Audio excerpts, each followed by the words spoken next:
In the heart of Lagos, where the streets never slept and the light painted the night in a restless colors, a young man named Ebuka chased a dream bigger than the sky. At just 25, Ebuka was convinced he was destined for a life of wealth, luxury, and power. The problem was, he did not believe in hard work. Ebuka has always told his friends, hustle is for the folks. Na connection and sharp movements dey run this town. And indeed, in a city like Lagos, where the fast money drink and every corner, and temptation dance in every area, it was easy to think so. His small one-room apartment in a mustering area was a far cry from the posh Banana Island mansion he fantasized about. Yet, every evening, he would stood in his tiny balcony, puffing cheap cigarettes and imagine his name echo on the sky. His mother, Mama Ebuka, a retired school teacher in the village, called him every week. "Ebuka, when are you going to find steady work?" she will plead. "Mama, forget that one. Very soon, you go dey ride Range Rover. I dey plan big thing," he has always responded. Big thing indeed. Only Ebuka's idea of big thing came in the form of rich, desperate older women, the famous sugar mummies of Lagos Island.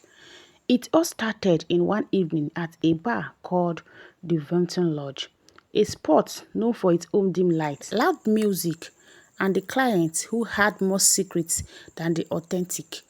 The dim lighting made every woman look 10 times younger and every man 10 times richer. It was a kind of place where Ebuka had only seen in music videos. Champagne bottles glowing with sparkles, expensive perfumes thick in the air, and women who looked like they could buy and sell the entire village. Ebuka's best friend, Dampo, dragged him there. "Guy, you dey dull. You no know say na dis place those big mamas dey carry fine boys go enjoy? Guy, na tonight you go taste life. Forget dat your dry hustle. Dis one go change your story." Ebuka's eyes widened. The idea was too tempting. Ebuka's heart pounded with anticipation. The music was loud, Afrobeat with a mist of soft jazz undertones. At a corner table sat three older women, their face powdered, lipstick blood red, and necklace heavy with gold chains. They laughed too loud and sipped from a crystal glasses. Dampo pointed secretly. "See that one for middle, Madam Cynthia. That woman dey control money like water." Ebuka adjusted his neck-off designer shirt and slid his hair back. He approached with a confident smile, though his stomach shook. "Good evening, madam," he greeted, bowing slightly. Madam Cynthia's eyes sparkled like a predator spotting easily prey. She sized him up, taking in his little frame and eager face. "What's your name, Mr. Handsome?" "Ebuka, ma." "Well, Ebuka, I like your face. You can sit." She spotted the space beside her, her long nails clicking against her glass. Ebuka sat. The conversation was light at first, talking about Lagos traffic, fake politics, and music, but soon Madam Cynthia's hand rested on his eye. "You are special," she whispered in his ear, her breath hot and smelling expensive. By the time midnight struck, Ebuka was in her black Range Rover. That night, Ebuka met Madam Cynthia, a tall, heavy makeup woman in her late 50s, with a belly full of money and a heart starved for affection. Her perfume filled the room like a thick cloud of desperation. One drink led to another, and by dawn, Ebuka was lying beside Madam Cynthia in a Victoria's Island pet house he had only seen on Instagram. That morning, an envelope sat on a dresser. When he opened it, his eyes widened. Naira notes, thick and fresh. His heart panted with excitement. It was more money than he had seen in months. A note inside read, "Call me whenever you need more." And just like that, Ebuka tasted the forbidden fruit. From there, it became a lifestyle. Madam Beatrice, Lady Mountain, Chief Mrs. Vivian, each one older, richer, and lowlier than the latest. They spoilt him with phones, clothes, and money. And in return, all they wanted was his body and his attention. Ebuka became known in a background circle as a sugar boy boo. But behind the weight and results, there lay a danger no one warned him about. One evening, after a party at Madam Mountain's mansion, Ebuka woke up feeling a sharp pain in his gums. His mouth felt strange, like something rotten has taken residence beneath his tongue. He dismissed it. Maybe it's the pepper soup from last night, he thought. By evening, a foul-smelling swell appeared on his inside of his lower lips. When he looked in the mirror, it was an ugly, dark spot. "Na small thing," he murmured, rinsing with hot gin. Days turned into weeks, and the sore grew. It spread like a white fire in his mouth, eating into his gums and teeth. The stretch from his mouth became unbearable. Even Dampo, his closest friends, began to avoid him. "Guy, wetin dey do your mouth now?" Dampo asked one day, holding his nose. "I no know, bro. E be like one small ulcer. Ulcer care. This one don pass ulcer o. Na abomination. Go see doctor, abeg."